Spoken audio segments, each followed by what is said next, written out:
করেছে মাছ চোর সন্দেহে এক যুবককে এলোপাথারি মারধর, কলার ধরে রাস্তায় টেনে ফেলে কিল চর ঘুষি। দেখুন সে ছবি।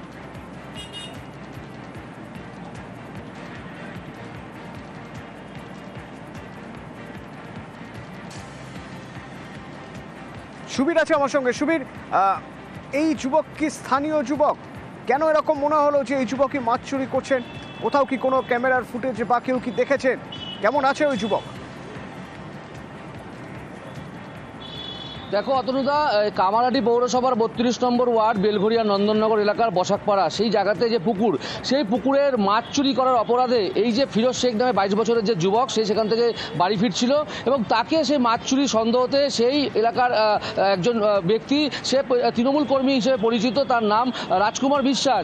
সে তাকে রাস্তায় ফেলে লাথি চর ঘুষি মারধর করে এবং তাকে কলার ধরে টানতে টানতে নিয়ে যায় বাড়িতে এবং তাকে হুমকিও দেয়। এবং তারপরে কিন্তু এলাকার মানুষজন তাকে আহত অবস্থায় প্রথমে সাগর দত্ত হাসপাতালে নিয়ে যায়, সেখানে তার চিকিৎসা হয় এবং সে এই মুহূর্তে সাগর দত্ত হাসপাতালে ভর্তি।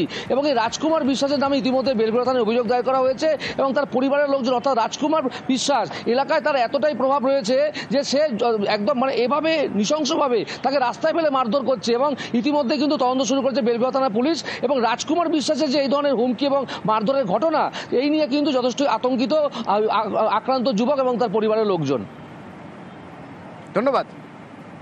পুকুর পাড়ে দাঁড়িয়েছিলাম, ওরা 3-4 জন আসলো আর ওখানে এসে কোনো কথা বললো না, মাছ চালু করে দিয়েছে। ওখানে বলছে আমি নাকি ওখানে বসে বসে মাছ ধরছিলাম, ওনার পুকুরে মাছ ধরছিলাম আমি। সন্দেহের মাধ্যমে? হ্যাঁ। কি সন্দেহ?